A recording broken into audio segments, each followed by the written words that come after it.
right. Hi everyone! Welcome to Just Stripper Things. We have another fun episode featuring my best buddy in the whole wide world. And today we're going to be talking about dancing and relationships. Where's this best buddy?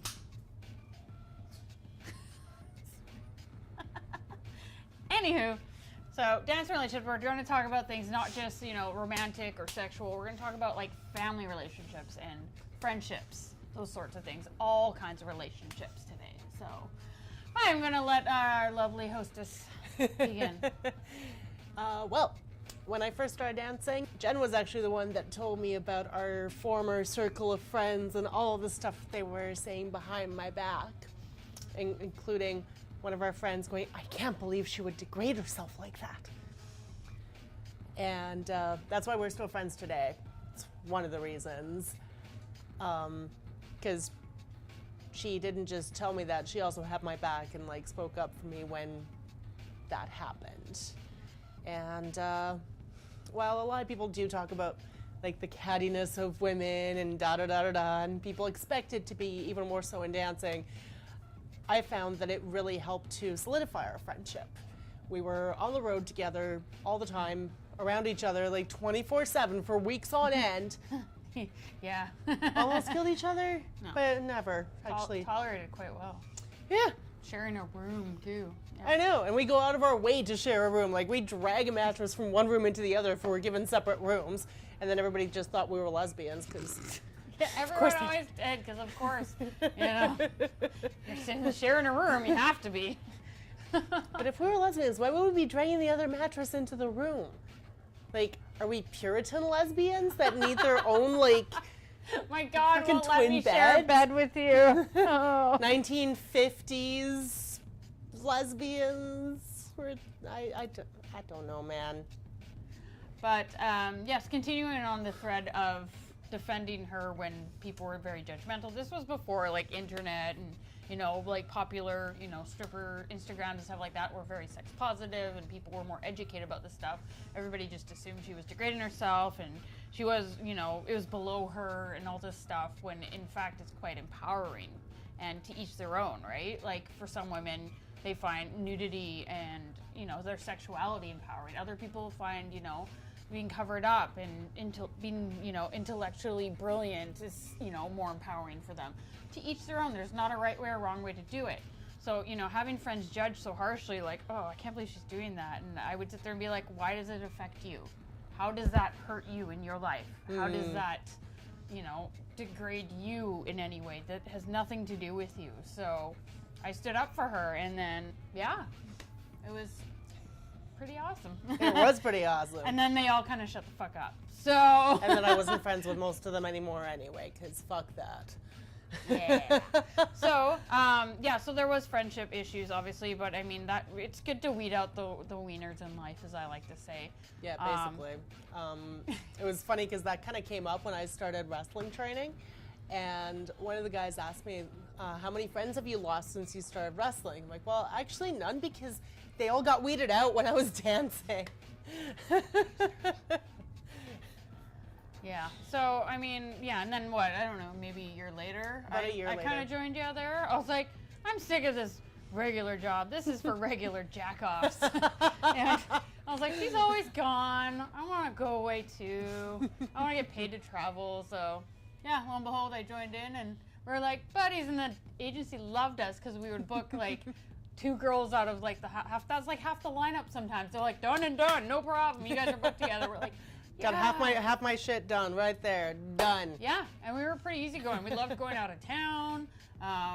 When we were in town, it was pretty chill, and yeah, we just enjoyed ourselves. We had a good time, and which leads me into the whole family thing.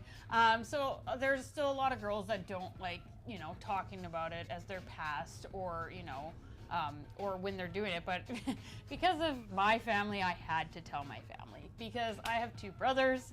And I didn't need them coming to a club and being like, ah, and me going, ah, ah, ah, ah. So we decided it was probably best I told someone. So I remember, this was before everyone had cell phones all the time. I'm dating myself now. But we were working in Penticton at Alice's, and they had a payphone upstairs next to CD player because you put your own music on and go downstairs. But I remember I was like, okay, today's the day. I'm going to call my mom and tell her. And I was like, I was so nervous.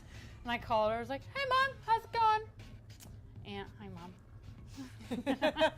And she's like, oh, good. She's like, where have you been? And I'm like, oh, I'm just in Penticton with Alison. And she knew at this point Alison was an exotic dancer, and she didn't bother her any. And she's like, oh, are you dancing? And I'm like, yep. It was silent for a second. I'm like, the silence. Oh my God. Approve, disapprove, approve, disapprove. You know, your parents' opinion still matters when you're an adult. And she's like, well, that's good. You guys can take care of each other and keep an eye on each other. Have fun. So, yeah. And then my mom would tell me stories of when she was the only woman that wasn't a dancer or server, going to strip clubs with my dad and stuff. So, yeah, come from a pretty cool family, all in all. But, yeah, it was good to have someone there, you know. And then maintaining friendships on the road was important, too, I feel, because, you know, you guys had each other's backs, a sisterhood. You looked out for each other. It's really interesting because a lot of those girls I'm still very close with to this day, as opposed to random people that have come here and there. But, you know, it's just interesting, the camaraderie and the honest-to-God bonds that you make in that industry. And the cool thing about it is because when we were dancing, a lot of times, like, you wouldn't dance with the same person for months, sometimes for years, just because of how the lineups and the rotations worked and such. So a lot of these friends that we made, like one of my good friends, Eve Pandora, we're really close, but we see each other on like an annual basis. But we're used to our friendship being like that. So every time we get together, even if it's been a year and so much stuff has changed, we still come back to that friendship as if, you know, we just saw each other yesterday. And that's the thing. And then you make friends in small towns too when you work them. You have some, like, I ended up making lots of friends in smaller towns. I'd be like, oh, I can't wait to go to this town because I know so-and-so and so-and-so, and we have a good time. And it's not like, you know, bad things happen. It's such a stereotype, you know, like, oh, they're just going to go to some, like, crazy biker party and, like, go, like, do a bunch of drugs and all this stuff. It was usually like, hey, let's go, like, grab some Chinese food. And it was, like, not a date or anything. It was just super cool. Or, like, hey, you know, you're in town. Come to this house party. You'd be like, sure. And, you know, you start getting to know people. And it's really cool having friends from all over. Like, by that time we were in Gibson's, and we had those two friends on the houseboat, and we like went canoeing across. Oh, and yeah, and the Sunshine Coast. I lived on a houseboat, and even when I wasn't working, I would go and visit them sometimes and stay. And they would have a canoe, and we'd go canoeing to the little islands and go drink beer on these little individual little tiny islands, and it was super fun, you know, and stuff like that. You get excited to go out town to town because you'd have people that knew you, and yeah. But yeah, as far as like friendships from previous to that goes, very, very few would stick around because they just didn't want to be associated, right? Because it's not just that too. Like, a lot of people don't understand when you're out of town all the time and you're not there.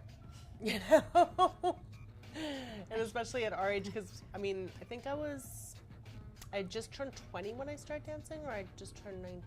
No, I just turned 20 when I started dancing. Old enough to be there. Yes.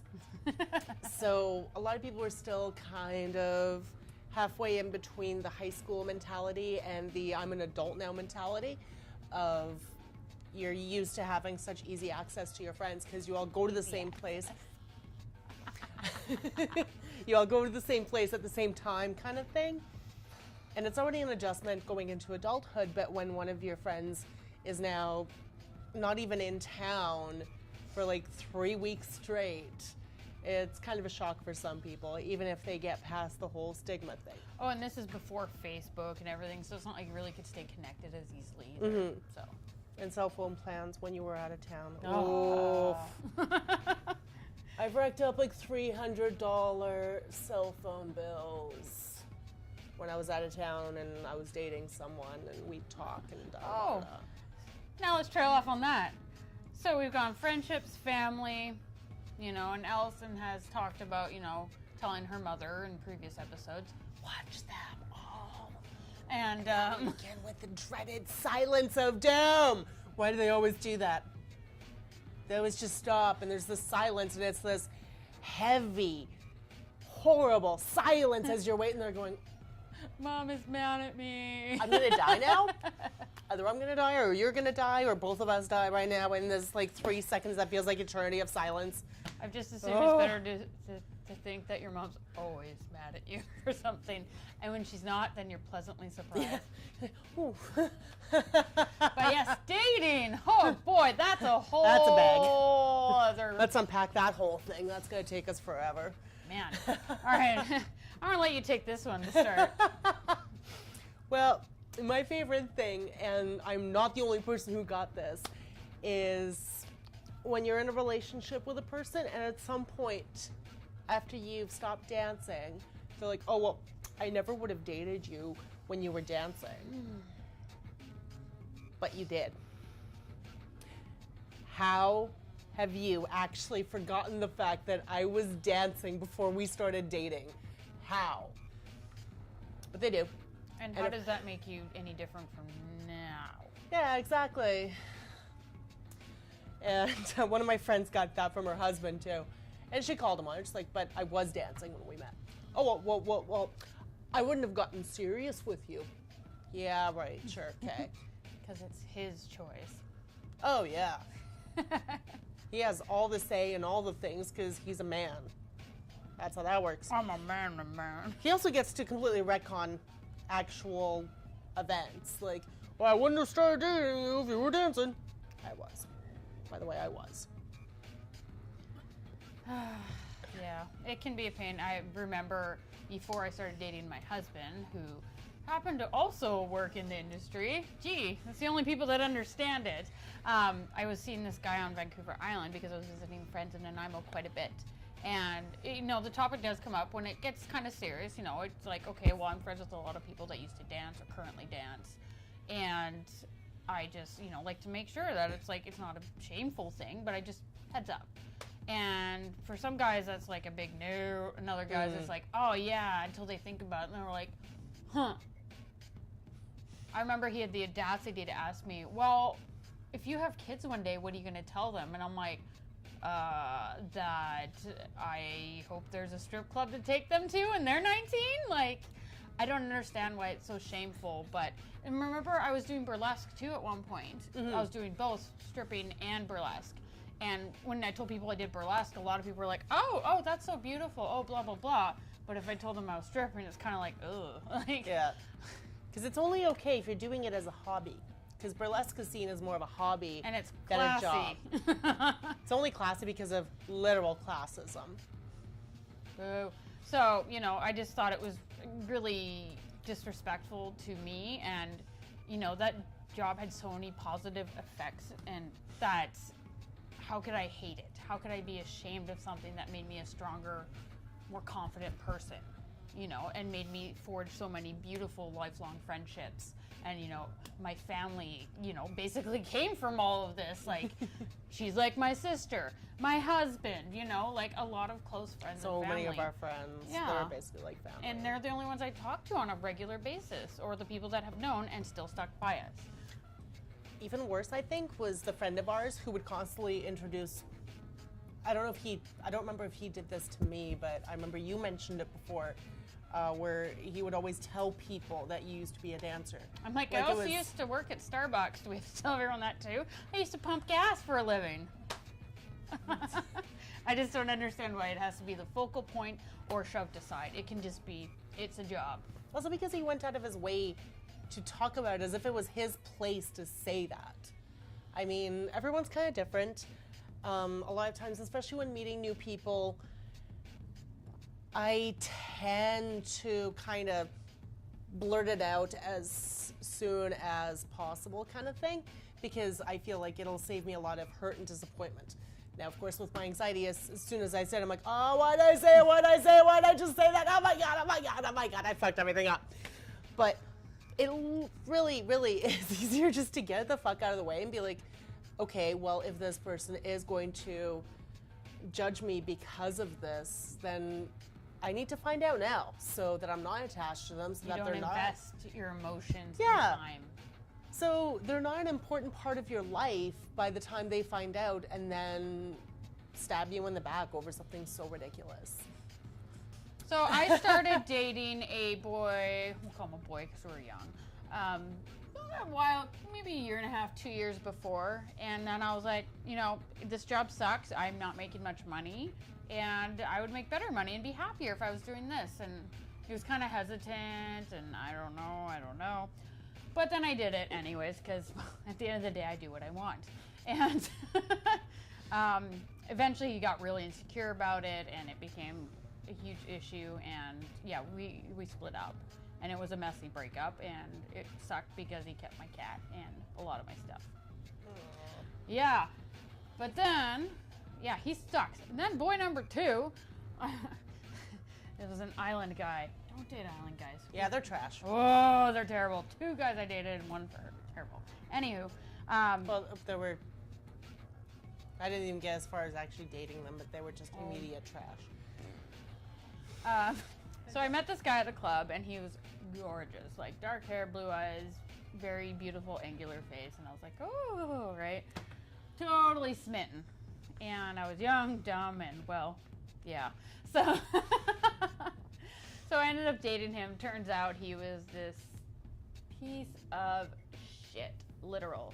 He ended up being very emotionally abusive, very mentally abusive. He never got physical, but he would yell and scream, and he would always take my money, yell at me if I didn't give him money for drugs, would, you know, just bring people over randomly to do drugs, and all this. He was a terrible human being, very draining, very toxic. And, you know, it was to the point where I could not take it anymore, and I had to move back to the mainland. And within 6 months, I left him because it was so horrible. But he always would throw the dancing thing back in my face. But when it came time to needing money for something, guess who had to go work and make the money so he could buy what he needed? Drugs.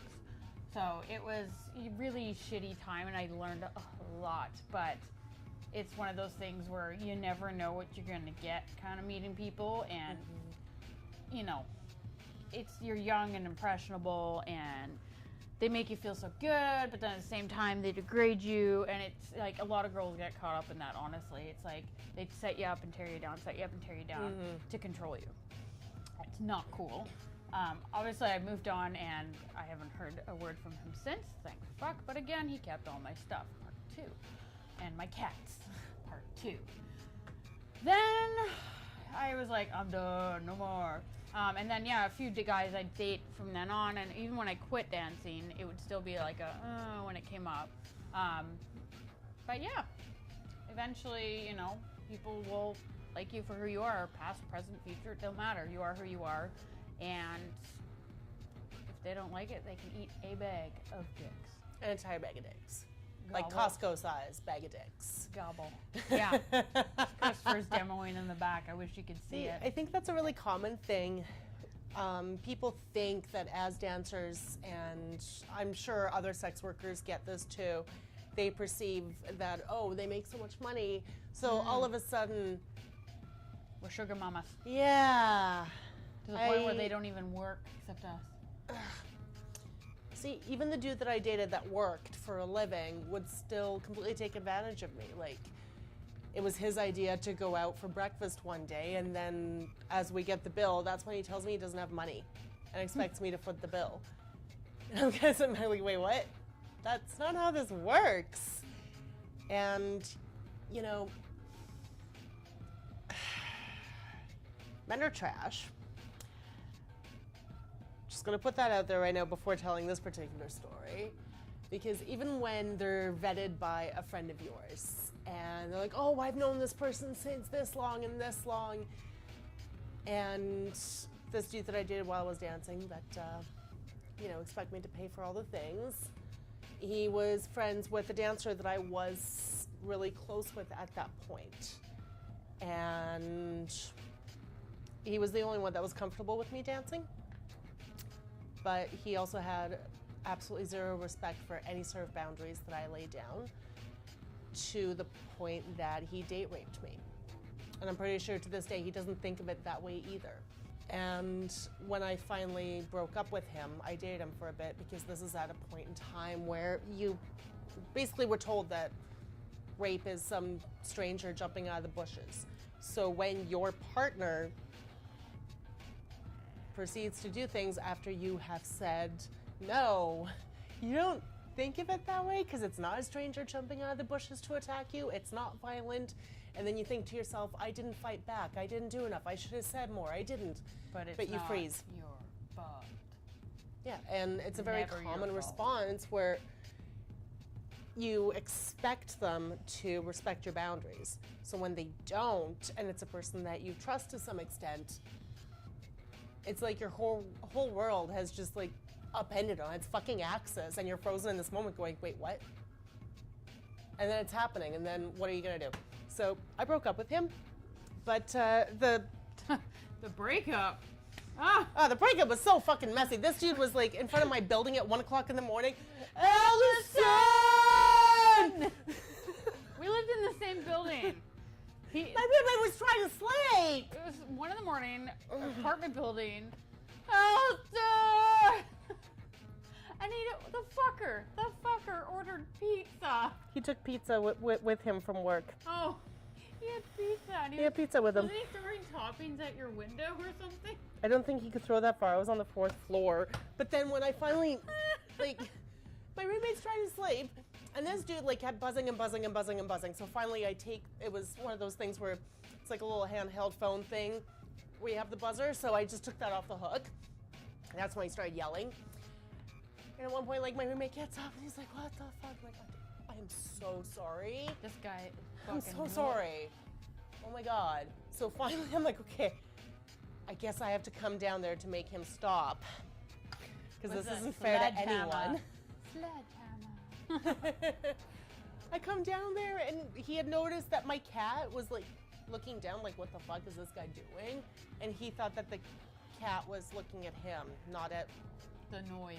the that noise. Some fucking psycho is doing. And then he like, my cat came around the building because I was outside and was looking like, what's mom doing? Dude thought that the cat recognized him and wanted to see him. Yeah, it's really all about him. It wasn't the fact that I was outside at 1 o'clock in the morning talking to this fucking psycho on my fucking front doorstep that my cat was like, what the fuck about? No, it was him. The even worse part, the friend wasn't my friend anymore. She fucking hated me. Because you broke up with him. Yep. That's what happens when you have the maturity of a fucking tadpole. I don't want to be your friend. Well, the best part is, like, she showed up at one of the Dancers for Cancers, and I was doing a show. Like, I was still doing shows after I retired, and she's sitting there, she's like, I thought you were retired. I'm like, I'm doing a show for charity. I can't retire. I can't afford that. I have to be like 80 to do that, okay? Well, no, retired from dancing. Like, dancing, and I'm just explaining to the people here. Oh. There, in that thing. Hi. Okay. Anyway, she was a fucking twat waffle. Yeah. But I like that she tried to pull the whole, I thought you retired. And I'm like, yeah, I'm doing a charity show for charity. But, you know, all in all, at the end of the day, you know, it probably, like she said at the beginning, which was an hour and a half ago, it really helped forge our friendship. We were always really close friends, but that really solidified us through experience together and, you know, being there for each other. And also just the fact that we had to be around each other. And she tolerated me. But that's, like, sometimes her husband will be like, I can't get her to, you know, not be stubborn and give in, because we learned how to deal with each other's stubbornness over like 4 years. The Greyhound and Merritt Middle, like, you sit in the chair. There's one spot left. The other person has to sit on the floor, and we were arguing on a bus at like 3 in the morning. No, you sit down. You sit down. I said you. Lo and behold, somebody woke up because we were arguing and sat up so we could both sit. So yeah, stubbornness does pay off, guys. Yes, so, you know, long story short, we had each other's backs, you know. Whenever there was issues with customers, clients, you know. When I had cramps and you, like, literally poured me a bath while I was on stage because I was dying. Me? Like, Yeah. literally. I didn't even know she was doing it, I don't think. I just got off stage for my first show and she's like, hey, buddy, Yep. want a bath? I've always been called a mom of our friendship group. Where did this come from? Magical drink, elf! Hail Satan! But you know, it's little things like that. You take care of each other. Like, she had food poisoning once, and you know, I would get her crackers and water, and I covered her shows and all this stuff. And afterwards, the bar still fined her, even though she wasn't hungover. It was literally food poisoning. From a sandwich story. that I bought at their bar. It was the only thing different we ate that day. Yeah, they fined her, and then we trashed the hotel room because we were so mature. Well, I couldn't get a hold of the agency. Yeah. To resolve the whole thing. But of course, as soon as the bar, when they saw the hotel room, it was all very fixable, it's all very cleanable. The only actual damage I did was on the dresser. I took my keys and I wrote Sue was a cunt. I have a picture of that. I will post it when I find it. I'll post it on the Just Stripper Things page. It's hilarious. I'm like, wait, let's get a picture. It was like before digital cameras and all that. I actually had film. We had to actually develop it. And we laughed when it finally came out a couple weeks later. But that was the only actual non-fixable damage. Of their used dresser. Just that. Of their Value Village special dresser. You know, but it's like you always had each other's backs. You know, if there's a shitty person downstairs, we'd tell each other. And we'd be like, we'd take care of it. Or the it. time when I was on stage and this guy's like, oh, what does she think she is, an artist? And you were sitting in the audience waiting for me to get off stage, like, actually she is.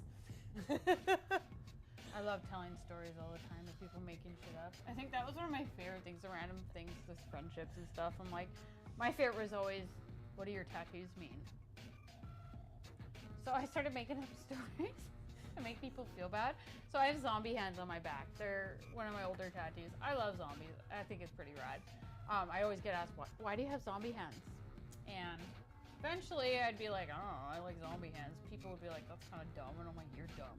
But face is dumb. Everything's dumb at the end of the day. So I would sit there and I'm like, I need to think of something great and creative. So when people would sit there and ask me, I'd turn around and be like, the hands on my back?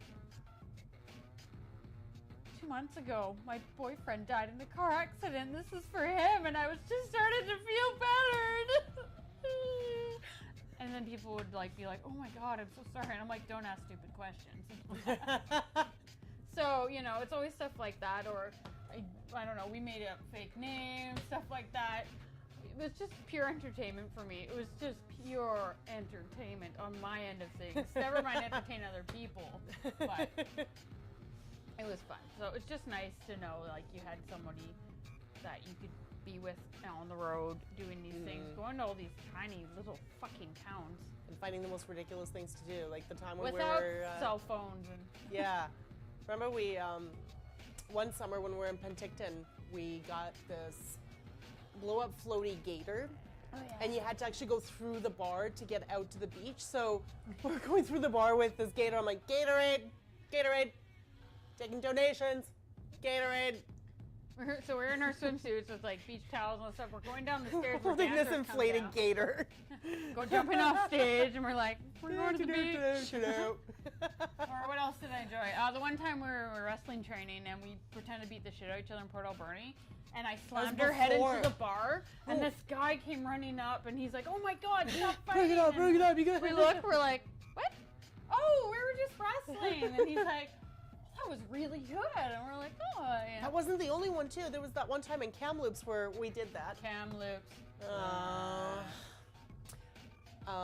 And there was this table of like 4 people sitting to the side, and we were just goofing around because we had so much time to waste before we could get our payout, and we were bored, and we didn't want to get drunk because I don't know.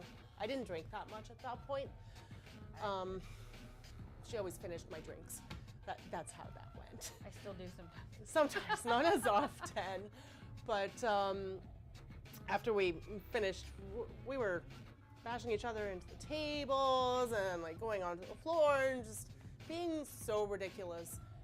And there was a table of like 4 people sitting off to the side, and they kept kind of glancing at us, and one of them came up to us at one point, and I'm like, ah, fuck, they're gonna fucking say something, aren't they?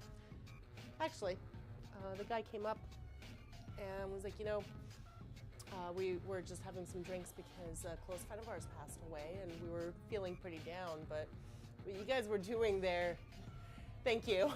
It cheered us up. Helping think- people feel good. Yeah. That's the point. I think that was honestly one of the things that kind of made us go, so wrestling, huh? Yeah. We always had fun. It was, that was the fun part, is when people wanted to have fun too.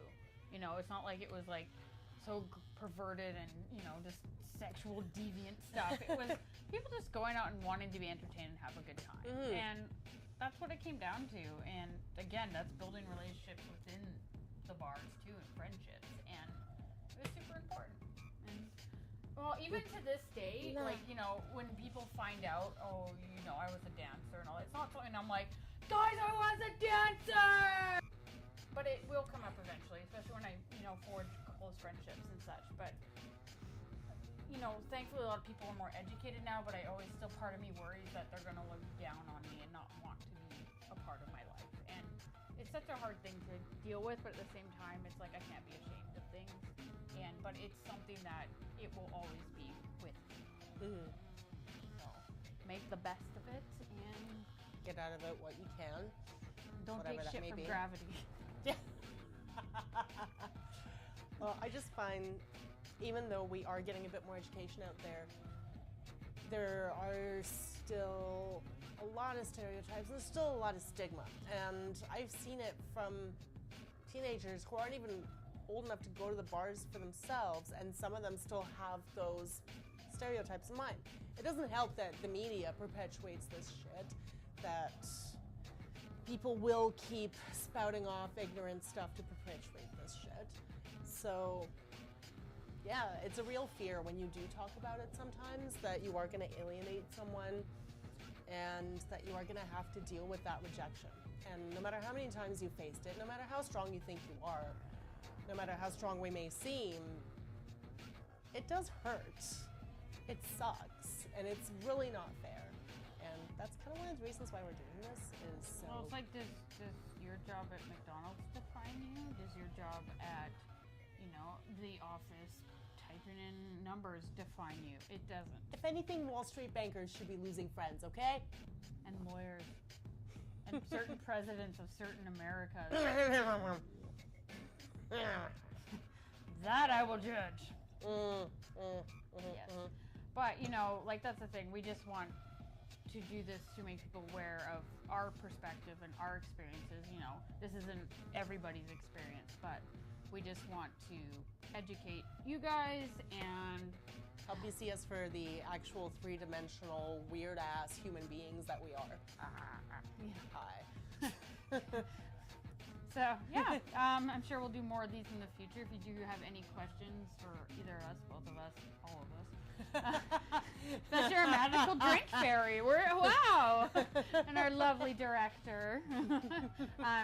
Just feel free to message us on Just Stripper Things on our Instagram or on Facebook, where you can search for us as Just Stripper Things or at Just Strip Things. But that doesn't seem to come up in searches, so that's weird. Facebook doesn't like... they don't like strippers. Yeah. The word stripper, I couldn't put that into the name for the actual tag of the page. Oh. It's on their list of things you can't say. What? Yeah. That's bullshit. Right? Facebook has complete bullshit. Instagram has bullshit.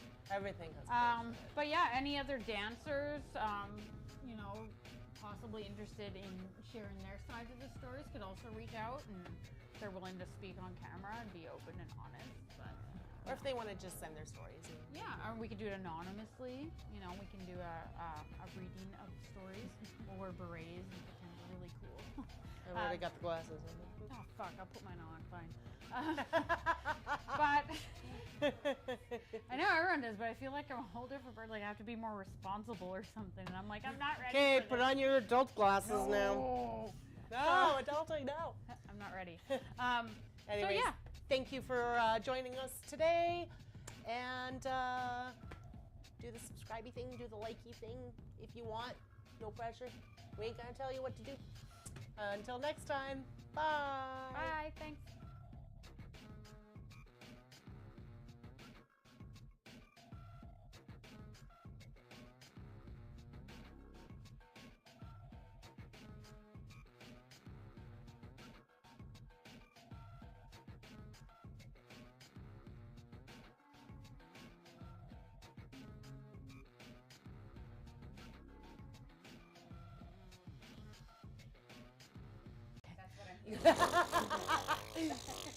We're just motorboating the mic. The mic needs a bit of love too, you know. The right place. That's what it sounds like to your boobs. What the fuck is this? What's this? What the fuck is There's this? magic in the air. What's this? What's this? There's white things everywhere. So we did not end up in Christmas Town. We stayed in Halloween Town. Damn it. The moral of the Always. story is let Santa Claus do his job, and I am the king of Halloween. And every day is Halloween. Every day is Halloween.